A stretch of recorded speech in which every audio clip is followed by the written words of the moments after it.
빌레몬서. 이 책은 바울이 감옥에 갇혀 있을 때 쓴 글로서 신약에서 가장 짧은 서신입니다. 그러나 짧다고 가볍게 봐서는 안 되는데요. 바울이 쓴 글 가운데 가장 파급력이 큰 글 중 하나이기 때문이죠.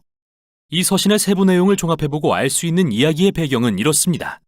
빌레몬은 골로새에 사는 부유한 로마 시민이었는데 바울이 에베소에서 선교 중일 때 그를 만나 예수님을 따르게 된 것 같습니다.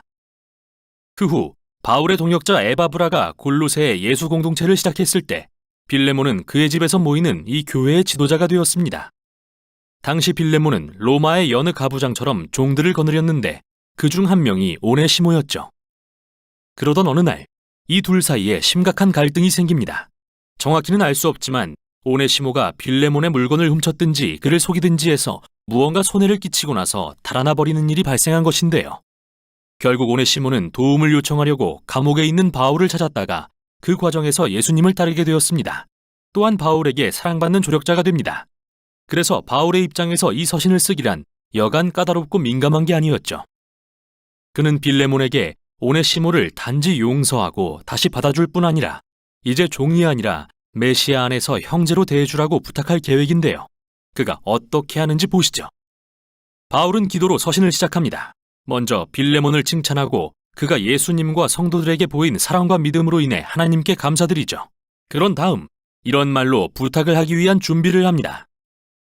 그대의 믿음의 교제가 더욱 깊어져서 우리 안에 있는 모든 선한 일을 깨달아 그리스도께 이르게 되기를 기도합니다. 여기서 핵심어는 교제, 즉 코이노니아라는 헬라어입니다.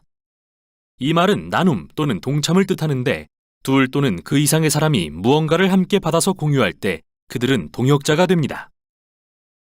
바울은 예수님에 대한 믿음은 그분을 따르는 모든 사람이 하나님의 사랑과 은혜의 선물을 공유하는 동등한 동역자임을 깨닫는 것을 의미한다고 말하고 있습니다.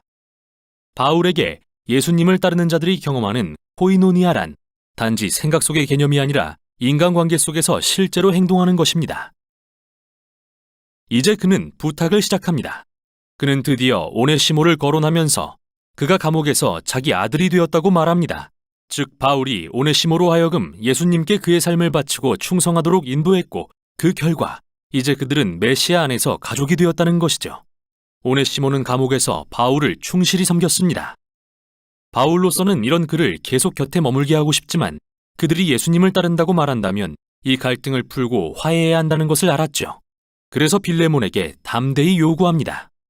이제는 오네시모를 종이 아니라 그보다 더 귀한 주 안에서 사랑하는 형제로 받아주십시오. 사실 이건 정말 무리한 요구입니다. 로마법상 빌레몬에게는 오네시모를 벌하거나 감옥에 가둘 충분한 권리가 있었습니다. 그런데 바울은 그가 골로새로 돌아가면 용서해 줄 뿐 아니라 종이었던 그를 사회적으로 동등한 가족의 일원으로 맞아주라고 부탁하는 것인데요. 이는 친절의 차원을 넘어 전례가 없는 일입니다. 종을 자유롭게 풀어준 뒤 가족의 일원으로 대하는 것은 로마의 기존 사회 질서를 어지럽힐 만한 일인데요. 왜 빌레몬이 이런 일을 해야 할까요? 여기서 바울은 기발하게도 서두에서 했던 기도의 핵심어를 상기시키면서 이렇게 말합니다.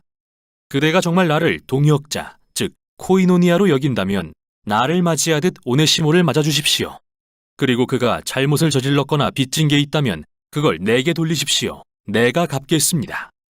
이 부탁에서 우리는 바울이 행동으로 보여주는 복음의 본질을 발견하게 됩니다. 무엇보다도 핵심은 화해입니다. 그가 고린도 교인들에게 말했던 것처럼 그리스도 안에서 하나님은 세상을 그분과 화목하게 하셨으며 사람들의 죄를 그들에게 돌리지 않으셨는데요. 따라서 이 상황에서 바울은 예수님의 입장이 됩니다. 그는 오네시모가 잘못한 결과를 부담할 것이며 빌레몬과 화해할 수 있도록 값을 지불해 줄 것입니다. 하지만 바울이 하려는 말은 단순한 법적인 거래에 그치지 않고 코이노니아도 의미합니다. 오네시모와 빌레몬과 바울은 모두 하나님 앞에서 동등합니다. 그들은 모두 다 용서가 필요한 존재입니다. 따라서 십자가 앞에서는 모든 관계가 평등하며 이는 빌레몬과 오네시모가 더는 주인과 종의 관계가 아님을 의미하죠. 그들은 이제 한 가족이자 메시아 안에서 형제입니다. 또는 바울이 빌레몬과 골로새 교회 전체에 말했듯이 하나님의 새로운 가족에는 그리스인과 유대인도, 할례받은 자와 할례받지 않은 자도, 종도 자유인도 없습니다. 오직 그리스도만이 모든 것이며 모든 것 안에 계십니다. 바울은 서신을 마무리하면서 빌레몬이 그가 말한 것 이상으로 해줄 것을 안다고 확신합니다. 그리고 감옥에서 나가자마자 만나러 가고 싶으니 그를 위해 숙소를 마련해 주라고 요청하죠. 그런 다음 몇 마디 마지막 인사를 하고서 서신을 마칩니다. 빌레몬서는 많은 이유에서 강력한 글입니다. 바울은 오직 이 서신에서만 예수님의 죽음이나 부활을 분명히 언급하지 않는데요. 이건 실수가 아닙니다. 그가 십자가를 굳이 말로 설명할 필요가 없는 이유는 행동으로 보여주고 있기 때문입니다. 바울은 여기서 십자가를 구현하고 있는 것이죠. 그는 자기 자신을 통해서 오네시모와 빌레몬이 하나님과 화목해지고 서로 화해할 수 있도록 했습니다. 이 서신은 또한 예수님의 복음이 갖는 영향력은 극히 개인적이지만 동시에 매우 공동체적이라는 것을 보여줍니다. 빌레몬과 오네시모가 이제 메시아 안에서 형제라는 사실은 그들의 주인과 종의 관계를 완전히 무의미하게 만듭니다. 예수님의 사람들로 구성된 이 가족은 하나님의 자비를 공유하는 장소입니다. 새로운 종류의 사회이자 바울이 골로새서에서 말한 것처럼 사람의 가치가 사회적 지위나 인종, 성별이나 사회 경제적 계층으로 정의되지 않는 새 인류입니다. 메시아 안에는 새 사람들, 즉 예수님을 통해 하나님의 치유의 자비를 공유하는 동등한 동역자들만 있을 뿐입니다. 이게 바로 빌레몬서가 전하는 내용입니다.